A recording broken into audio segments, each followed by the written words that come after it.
Good afternoon and welcome back to Non-Toxic Shopping with Kent. I've mentioned this before, but I want to make a special little video here and give a shout out to Wednesday Kennedy. She loves cashews, but I've warned her to only eat a few.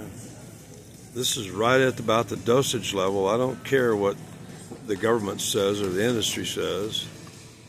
Cashews are toxic even though they've been roasted to get rid of that toxic oil that surrounds them.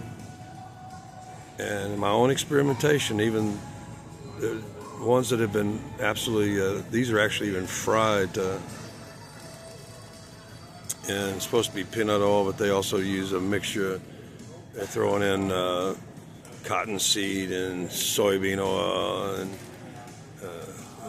or sunflower oil and stuff like that. But I've had stuff that was just roasted to where they're almost black, and they're still, in my experimentation, please listen because the industry isn't going to tell you this, is you can handle maybe a few cashews, but I used to like to, sometimes I hadn't eaten in 24 hours. I'd come back from UT doing research or lecturing and hanging out with the students, and then instead of I'd be craving a steak but didn't want to cook, and I'd sit down and actually eat. This Walmart used to have these, their own brand, great value, a 10.5 ounce, 10.5 ounce. This is an 8.25 ounce can for only like $3.78. Goodbye. And I would sit there and just eat because they're so delicious.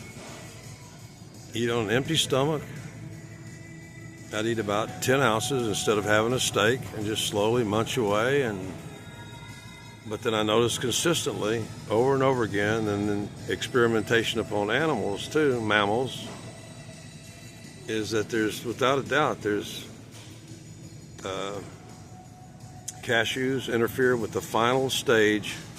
I don't care how, they'd have to be burnt black and then you wouldn't want to eat them.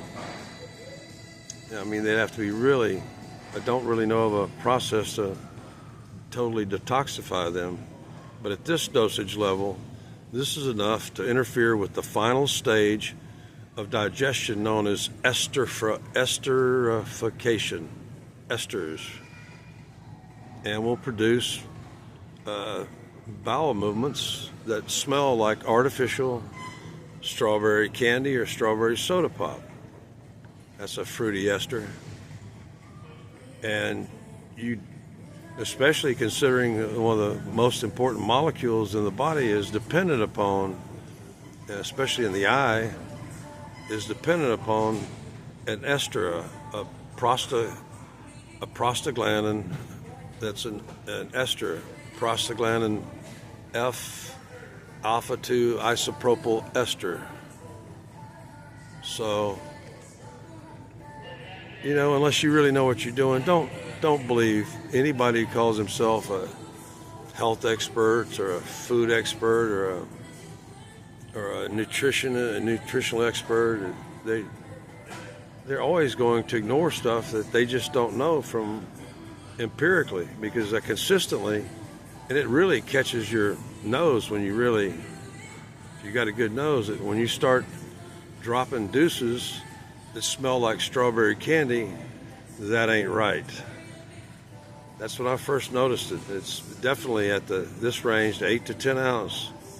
There's enough of that toxin in there that messes up the final stage of digestion known as esterification. I said that slow enough. Okay, non-toxic shopping with Kent.